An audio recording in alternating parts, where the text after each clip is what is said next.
Hello everyone, welcome to the IAS Mentor Modern Indian History series.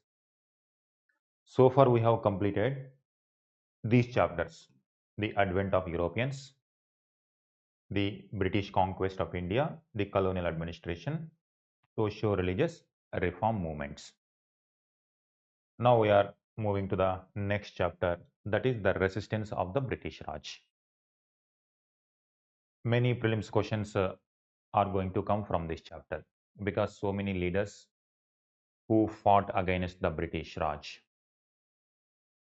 are very important for the examination point of view. When it comes to the resistance to the British Raj, every student know that 1857 revolt is one of the greatest revolts in Indian history.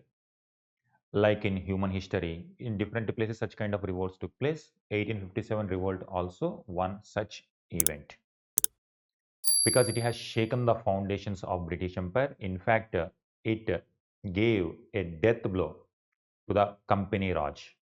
Thereafter, Company Raj ended, Queen Raj, Crown Raj started. That itself is an indication that how powerful the 1857 revolt was. But 1857 revolt was one of the events that culminated into that grand scale. But it is not the first one. So it is not the first one. Before 1857 revolt, there were so many such revolts were there. Those events we call the resistance to the British Raj. In this class, we will understand who are the various stakeholders or which sections of the people got affected from the British Raj and how they are going to or why they are going to revolt against the British Raj. Whatever we are going to understand in this class, it is a very good topic for writing a very good mains answer. Because here more than factual part you will get very good analytical element. Try to follow this is a very good analysis. You can use this content exactly in the mains answer writing. Whatever we are going to discuss is useful for the rest of chapters also. Why Indians resisted against the British Raj. This is the map. If we broadly understand the conquest of the British Raj, starting from 1750s Bengal conquest. Now by 1760s Carnatic region.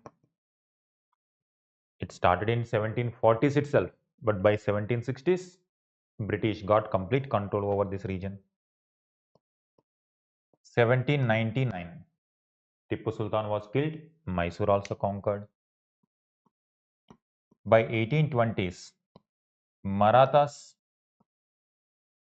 were also completely defeated. They brought this area also under their control, Mysore. And by 1850s, Punjab region also came under them. They brought this area also under this. Many territories came directly under a British Raj. Along with that, there were so many native princes also, like Awadh, Nizam here also. After defeating and killing Mysore ruler Tipu Sultan, they installed native ruler, Wadayar dynasty. Similarly, Vijayanagaram,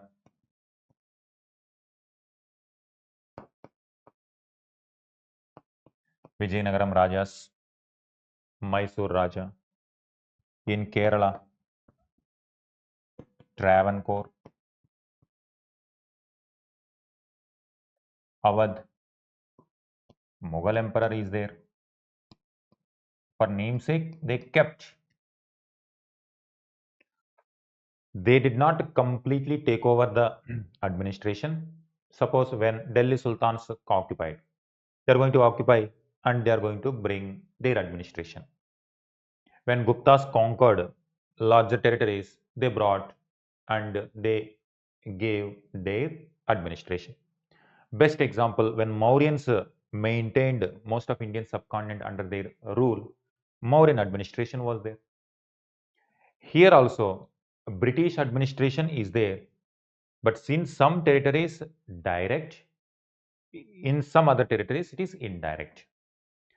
Indirect whenever or wherever local rulers are there. For example, with these rulers, indirectly they used to control these kingdoms by capturing their foreign powers, their military powers. It means their foreign powers and also the security of the state.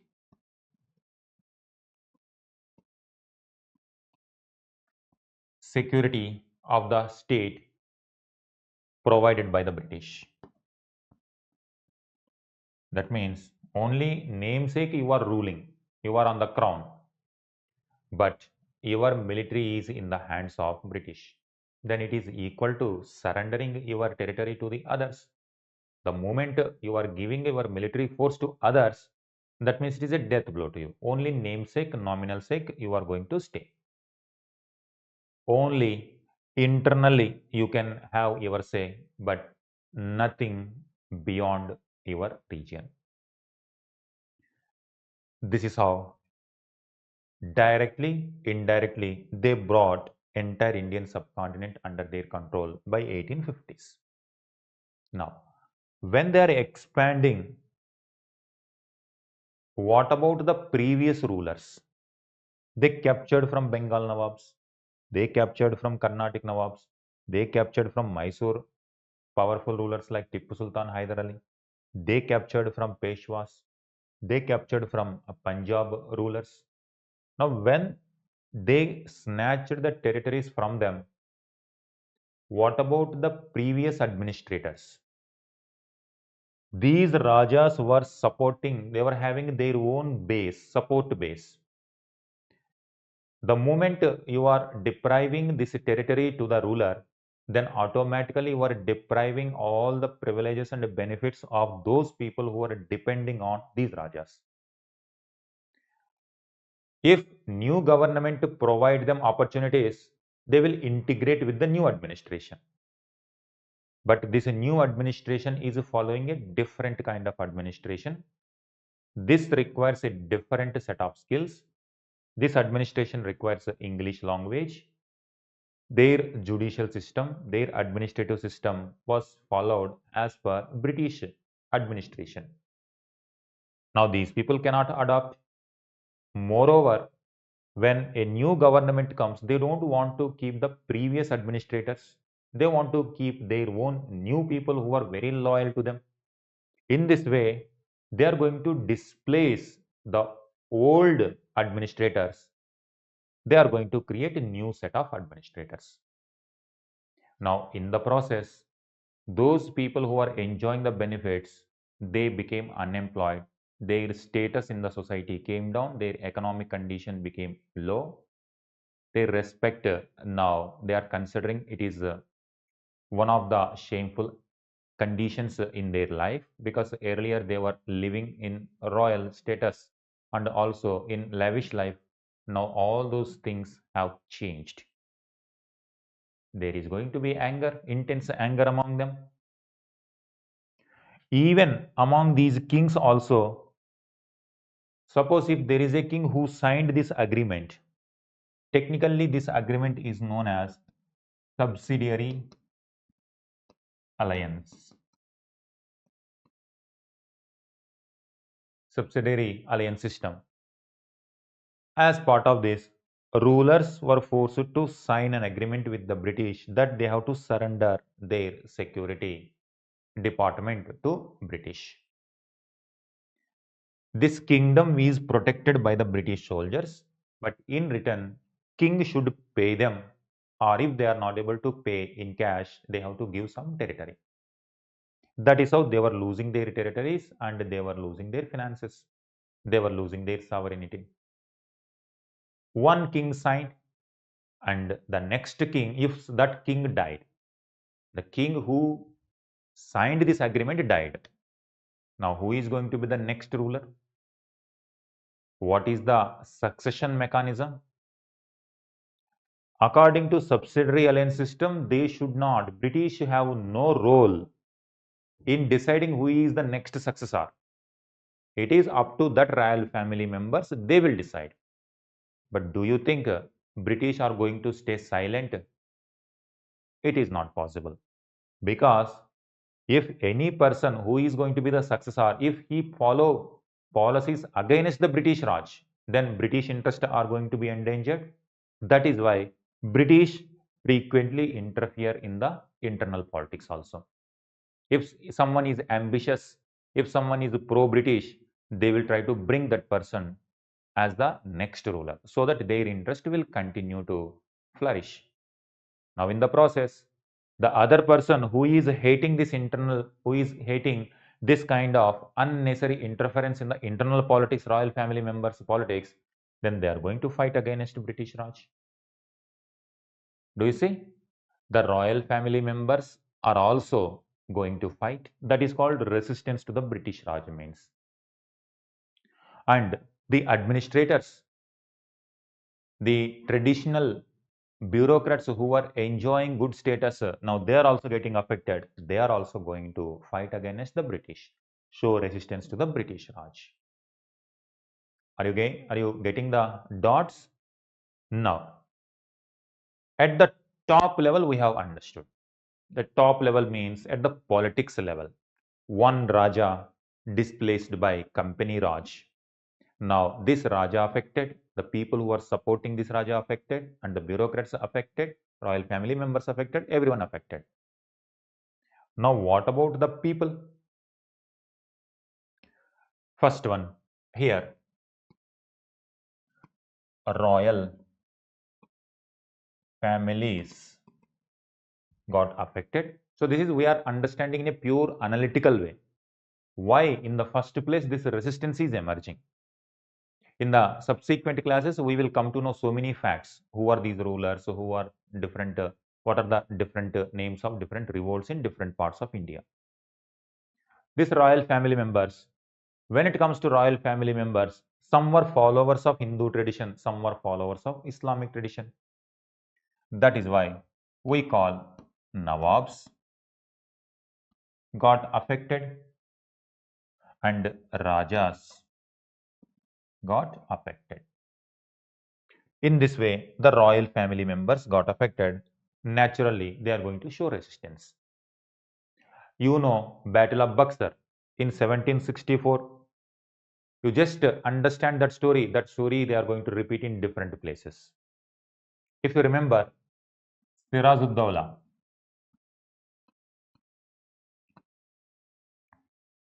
British removed him through conspiracy, and Mir Jafar was made as Nawab.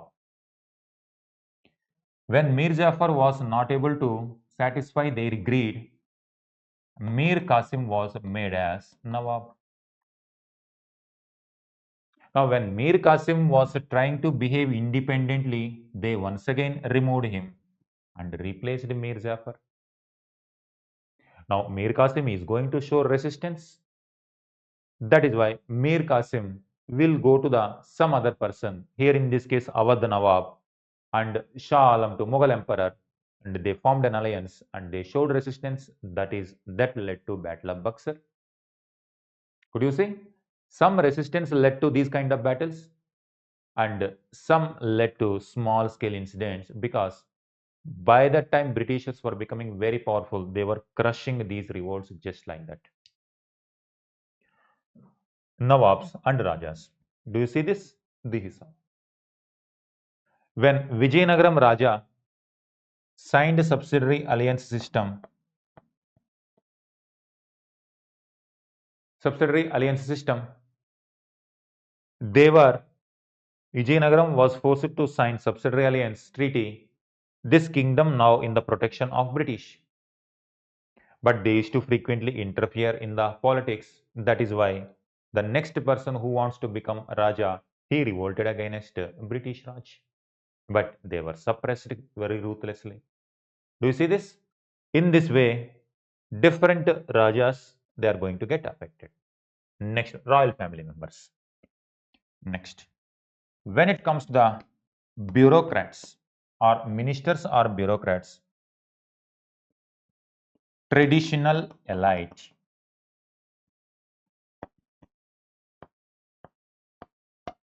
like ministers, zemindars. What about these people? Royal family member. Now you replaced with East India Company Raj. East India Company Raj.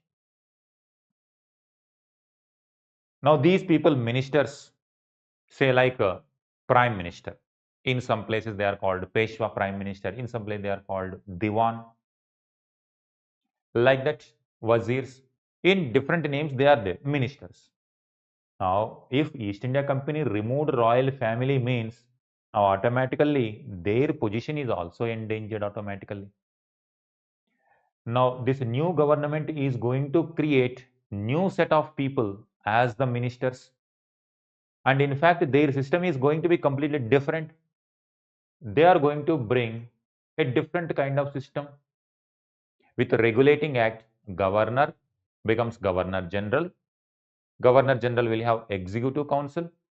Now, who will become the members of executive council? They will not be given chance, and they are going to bring their own company officials as the ministers. What about these people? This is now they are going to affected. They become unemployed. So earlier they were enjoying the ministerial position. Now they are not going to have any kind of job. What the future of them? They are going to show resistance. When it comes to like example, Travancore, there was a prime minister, Diwan Velutambi. Now, when this Diwan, irritated by frequent interference of the British in the politics of Travancore, Travancore signed subsidiary alliance system. According to this agreement, only security British should take care. Internally, they should not interfere. But when it comes to British, their resident, their officer used to frequently, unnecessarily interfere. Now, as a result, Diwan Velutambi showed resistance. That is another example of resistance to the British Raj. You try to see this sequence. Whatever the facts which we are going to get, these are just examples. But you have to connect those dots in the bigger picture. Starting from the top, the moment you topple the government, it is like you are toppling the government and you are bringing the new government. Now, new government means new ministers. Next, Zemindars. What about these Zemindars? Some Zemindars were there who were given powers to collect land revenue from the peasants.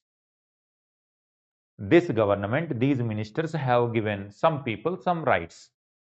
Now, new government came, and now they are not going to honor these agreements.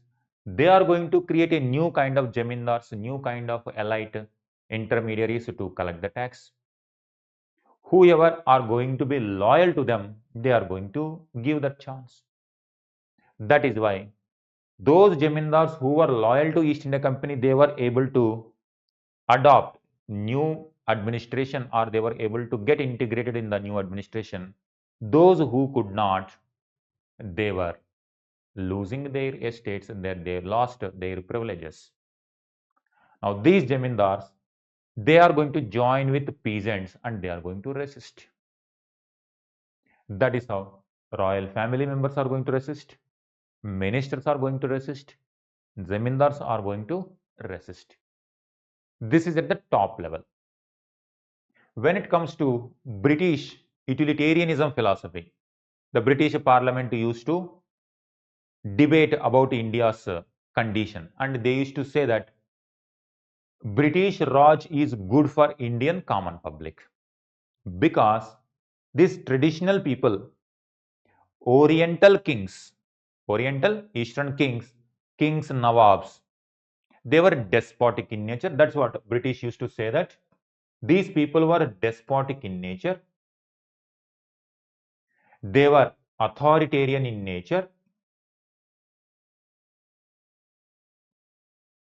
They did not take care of their people, whereas British Parliament wanted to uplift the common people. So that means, from the British point of view, by removing all these people, they are unifying the country, and also they are bringing the changes for the upliftment of the people. British values, Western values like rationalism, coming out of the superstitions, modern advancement, science and technological advancement. From the British point of view, they are bringing the new modern trends by removing the people from the clutches of these despotic Oriental kings.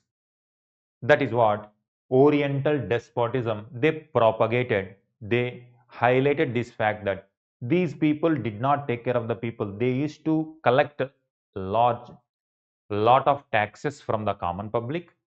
They did not take care of the public. That is what their justification. Then what they have done to the common people. Now, when it comes to the common people, it is an East India Company.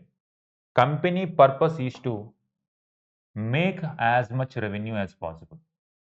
They are answerable to the stakeholders or shareholders of the company. When they got political power, they wanted to use that political power to get more profits. Now, as a result, what happened? They started collecting. They started collecting land revenue arbitrarily as much as they want. Now, because of this, the peasant class got affected. Now, when it comes to the peasants, East India Company created new intermediaries. They were called sometimes zamindars, sometimes izardars, different names. When they were created, now this intermediary take more commission, and he is supposed to submit remaining amount to East India Company. But when it comes to the peasant is burdened with their demand. On top of this, the demand of the intermediary, and they were forced to collect a lot of taxes. Now, when it comes to these people were left with nothing whenever rainfall fails, whenever drought comes, whenever water scarcity is there, famines used to come, they used to die in millions. Peasants are going to fight against these intermediaries, fight against East India Company officials. And these intermediaries in the process, they created a new kind of administrators called tax collectors or revenue collectors, district collectors. Now, these are the people. Now, these people require English language to communicate with them. The traditional tax collectors, now they were not able to get this position. Completely new set of administration, new set of people are getting opportunity. Here, British officers are going to be appointed as district collectors. Now, they are very ruthless in collecting the taxes from the peasants. Now, what is the justification? The British Parliament and the British enlightened people used to highlight that English were successful in removing Oriental despots from their position. They are bringing good governance to the British, to Indians. But is it good governance? Peasants were exploited. They brought different kind of systems. We will discuss these systems also, like zamindari system, ryotwari system, mahalwari system. Like this, they created different revenue collection mechanisms, economic reforms they brought, tax collection mechanisms they brought. Now, when they brought these kind of systems, ultimate aim is to get maximum revenue, and they are going to exploit the peasants. Only names are different, but the exploitation is common. In some places, zamindars are there because East India Company is demanding more and zamindars were demanding more from peasants. Here, Rotwari system directly British officials are going to the ground and collecting, even more pathetic. And here, one village head is given opportunity, but again, when it comes to the amount taxation, it is more. Only relative in sense. This is oppressive. This is even more oppressive. This is less oppressive in comparison with this. But oppression is common. The demand from the peasant is common. That is why peasants are going to show resistance against the British Raj.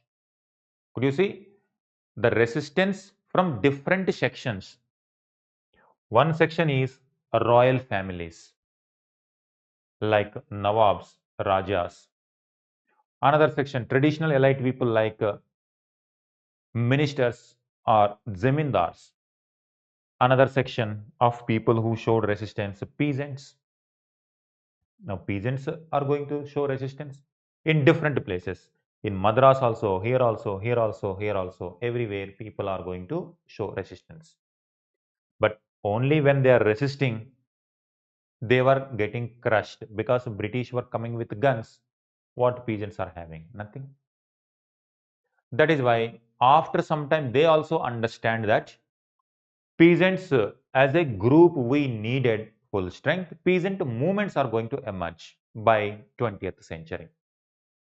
Peasant movements. As freedom struggle goes on, peasant communities also come together and they started demanding more reforms in the revenue department. In this way, peasant movement is going to come. Revenue system, this is how revenue system affected them. This class is also going to show resistance. Next one. What about the artisans? When it comes to artisans, these are the people who are producing, the people who are manufacturing products for Indians. Now, when these people were there, when royal families were there, they needed so many textiles, so many products for running the administration. And also these ministers and zamindars, they were patronizing various artisans. Like they used to wear costly silk dress and someone is needed for weaving the silk products, textile products, gold, jewelry, artisans. Now what happened? They themselves are not there. Now who is going to patronize them? The market destroyed from there. Now what about the new people, new government officers? Are they going to patronize them? No, because in England, industrial revolution is going on. East India Company, the main purpose is to get more revenue and they are bringing products from industrial or machine made products from England and they are dumping here. Now as a result, what happened? These artisans have to compete with machine made products. Machine made products. These machine made products, number one, they are cheap and they are distributing across India. On the other hand, these people, who are these people? They are the political masters. That means government only doing business. Now, if government is doing business, they will frame policies as per their wishes. That is why this led to deindustrialization in India. Deindustrialization in India. Now, is it what uplifting the people of India means? You see this, how the contradiction going. On one hand, England is enjoying industrialization. What so far human history has never seen such kind of progress England is enjoying. But when it comes to India, is going through the phase of deindustrialization. Because when it comes to industrial revolution, English government going to bring policies in favor of new industries, in favor of the machine age. But when it comes to India, they are not going to take any policy in favor of the artisans because they are the competitors. They are not going to take any kind of steps which is going to strengthen their competitors. That's why they have to kill this section. Then only their machine made products will get market access. Whereas these artisans are already enjoying a lot of share in the Indian market. Now their market also done by removing a traditional royal families, a traditional elite. They themselves are not able to, they themselves are not able to get money, and from where these people get patronized. That is why deindustrialization phase happened. Now what happened now? If there is no employment in the industrial sector, what they will do? They will go to, they will become peasants. But when they become peasants, now this land, the peasants were forced to pay a lot of taxes. If they are not paying the taxes, the forceful evictions were taking place. If they are not paying taxes on time also, more interest was burdened. Now these people were going to the money lenders to collect the funds and pay the tax, and money lender used to charge exorbitant prices, interest rate. Now they are entering into the debt trap. Now when they enter into debt trap, again when famines comes, millions of people, these artisans are also becoming peasants. Now whatever peasant problems are there, now they will also get the same problems. That is why artisans are also going to get affected. They are also going to show resistance. In one of the conditions, they resisted when British government East India Company was there in dual governance. They used to bring raw materials and they were forcing these artisans to work for East India Company at a cheaper price. Artisans, they resisted. We will not do this work for you at a cheaper rate. And British officials were forcing them because they are in the government, they are forcing them. They showed resistance by cutting off their thumb. Whose thumb? Their own thumbs. Artisan required thumb. This is very important for weaving activity. But now if the thumb is not there, they cannot weave. They showed resistance by saying that we cannot do for you. Now as a result, what happened? If they cut off their own thumbs, now how they survive? Livelihood. These now they will enter into peasant. Now when it comes to peasant sector, agriculture sector, that is even more dangerous. This overburden, agriculture burden, overburden. Now they are facing huge challenges. Again, the same problem, they are going to resist. Could you see this? How, why British were naturally not able to integrate with Indian society because of these policies. Had they shown mercy to the Indians, old government gone, new government came. If new government is uplifting the people, then these people are going to support the government. But the government using the force to maintain law and order, but when it comes to the reality, they are exploiting. So this is why resistance. When it comes to 1857 revolt, these are the people who are going to resist against British Raj. Means in 1857 revolt, the traditional elite, Rani Jhansi Lakshmi Bai, very famous warrior, royal family. When her kingdom is taken by the British, she resisted. Nana Fadnavis, sorry, when it comes to Peshwa, Nana Saheb, Peshwa position, ministerial position was traditionally given to Peshwa family. Now, Nana Sahib was expecting the benefits under British Raj also. When they denied him, he resisted. Many Jamindars Kunwar Singh, in 1857 revolt, there was a Zamindar in Bihar name called Kunwar Singh. He resisted. Zamindar. Could you see this? How different sections of the people, when it comes to 1857 revolt, is the culmination of everything. Initially, in different places, at different spots, they were revolting. When it comes to 1857, larger section, larger area got affected, and by 1857, all these people came together and they are going to resist against the British Raj. That was 1857. So that is why 1857 is not a first, it's not the first one. It's the culmination of many revolts like this. Deindustrialization. Now you can see this. Now this is one section. Peasant section affected, artisans affected. What about the traders? What about trading section? Traders are directly competitors. East India Company is a trading body. Indian traders, now direct competition with them. Indian traders were enjoying during the Indian rulers. Naturally, they are trying to create a fair advantage, both foreigners as well as Indians. Now, when East India Company became the administrator, East India Company took the policies in favor of East India Company trading policies. Now, Indian traders got affected. In that way, now trading community also got affected. Now, once again, they become unemployed and they are going to become part of peasants. Again, peasant resistance. Could you see how everyone directly, they are losing their traditional position, finally entering into the peasant class. That is why when European societies are entering into urbanization, here ruralization, rural poverty is increasing.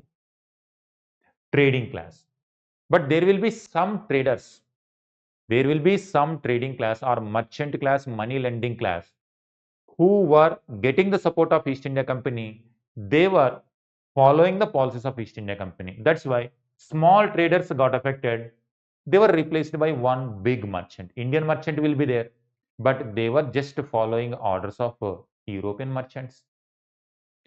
Zamindars, some zamindars who were loyal to the British, they were benefiting. The zamindars who were not able to follow the policy strictly, they got affected.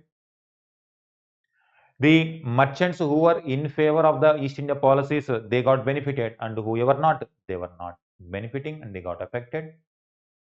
This is how artisans got affected, peasants got affected, and traders also got affected. Now, what about tribals?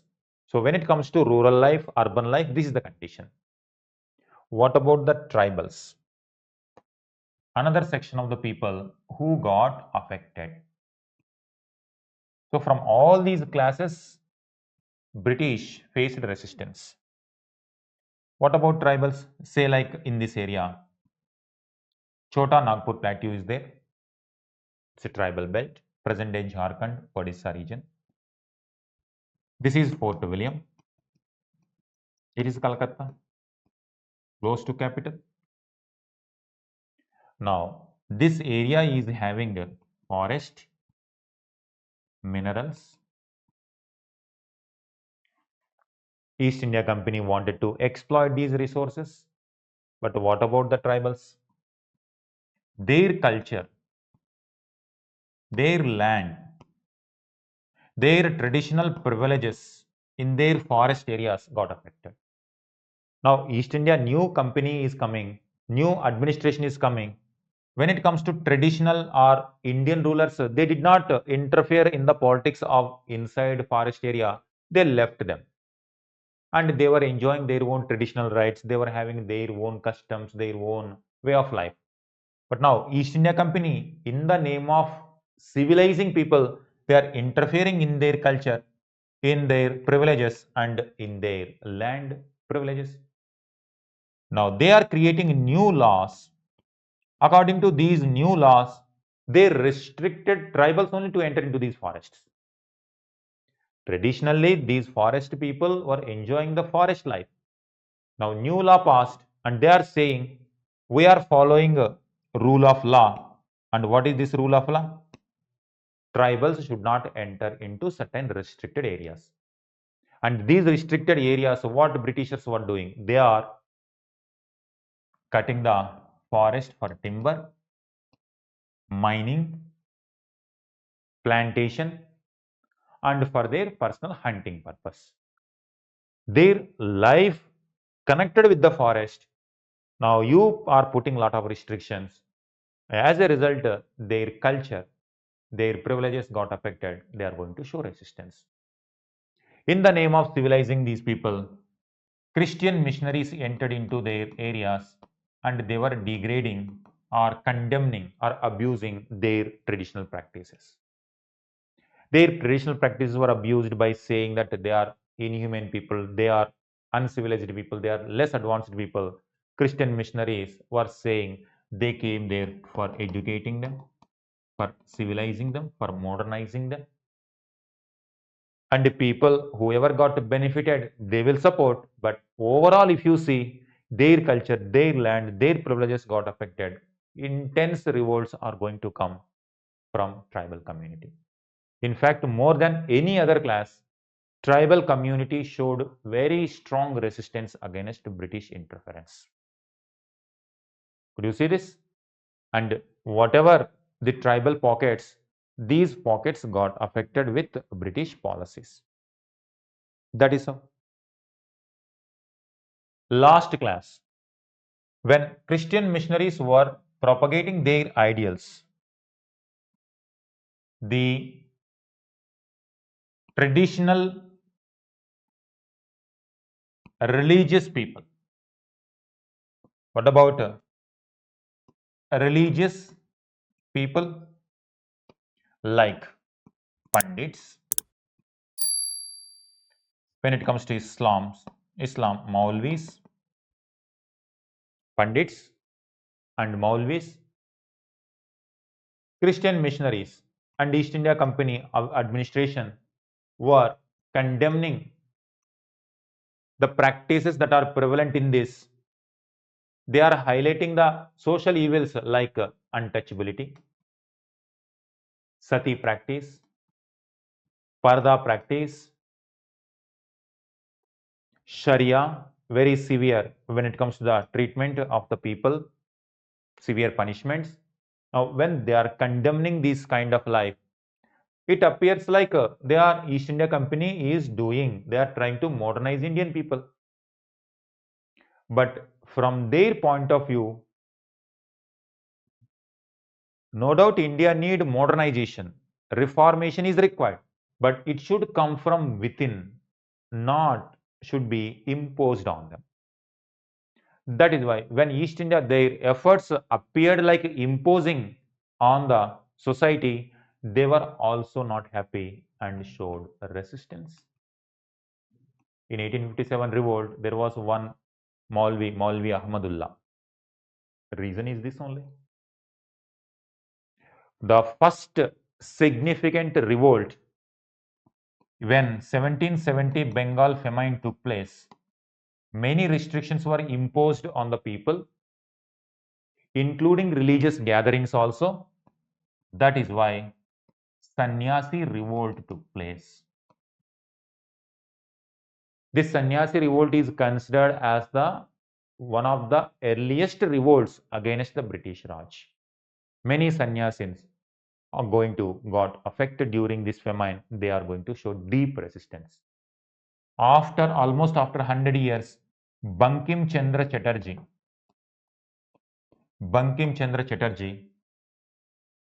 he is also going to highlight this Sannyasi revolt in his literature. In his literature, Anand Math, Bankim Chandra Chatterjee wrote Anand Math book in 1880s. This is 1770s and 80s. After 100 years, when freedom fighters were fighting against the British Raj, They are going to take inspiration from these resistance from the revolts. That is why after 50 years, someone is going to write about 1857 revolt. V.D. Savarkar wrote a book called First War of Independence. He is writing about 1857 revolt after 50 years. Similarly, Bankim Chandra Chatterjee is going to write a book about this after 100 years. It's like same like throughout the past, someone make a movie on Gandhiji today. Gandhiji died long ago, but someone make a movie now. In this format, people are going to take inspiration from the past. As a result, this generation, Indian freedom fighters like moderates, extremists like Subhash Chandra Bose, Gandhiji, during the early phase, Balagangadhar Tilak, Gopal Krishna Gokhale, they are all going to read these kind of books and they're going to get inspiration about the earliest revolt, Sannyasi revolt. Now you see how the British administration is affecting different class of people and they are going to face a lot of resistance from different sections of the people. Sannyasi revolt. And in fact, what we are today singing Vande Mataram, national song, that also come from this only. Bharat Mata concept, Vande Mataram, those songs emerged out of inspiration from this work, Bankim Chandra Chatterjee, Sannyasi revolt. You can see when East India Company tried to restrict the religious gatherings and when they are condemning existing practices, this section also got affected and they are also going to show resistance. This is how different sections of the people got affected during the British Raj. They are showing intense resistance against the British Raj. But these were incidents, small incidents in different places. But they were not successful. Why? When it comes to Company Raj, they were organized. When it comes to these incidents, they were isolated one. When it comes to East India Company Raj, they were coming up with modern weapons and tribals are going with bows and arrows. They cannot fight the people who are coming with modern advanced weapons and with organized approach system. That is why Indians are also going to find a mechanism to counter this ideology. That is what? Nationalism. That nationalism is going to bring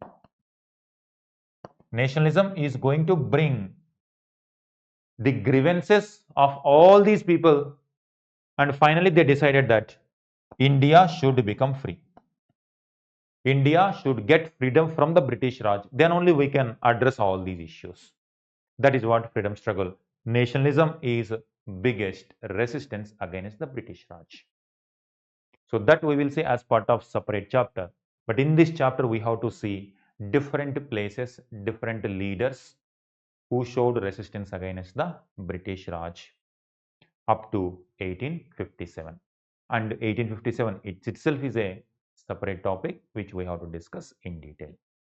All right, let me give you the questions. Number one, I will give you the questions like across so far whatever happened. Also, you just recall and answer this. How many Anglo Mysore wars took place? How many? Second one,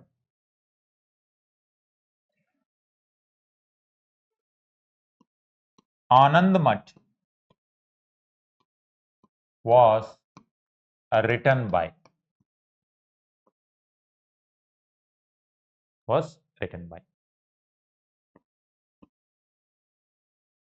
Third one, Battle of Buxar took place in which year? In which year? Examples of various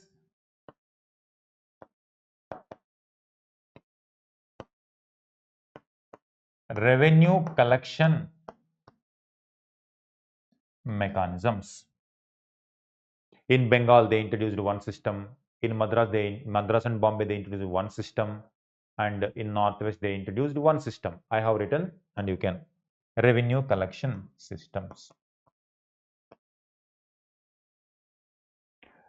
How many Anglo-Mysore wars? Anandamath was written by, Battle of Buxar took place, and examples of various revenue collection systems introduced by the British Raj in different parts of India. All right. Next. Fine. These 4 questions. Answer these questions. We will discuss the remaining details. In the next class, you are going to get so many facts. This is completely analytical in nature. You can use this. Questions are going to be very broad in mains.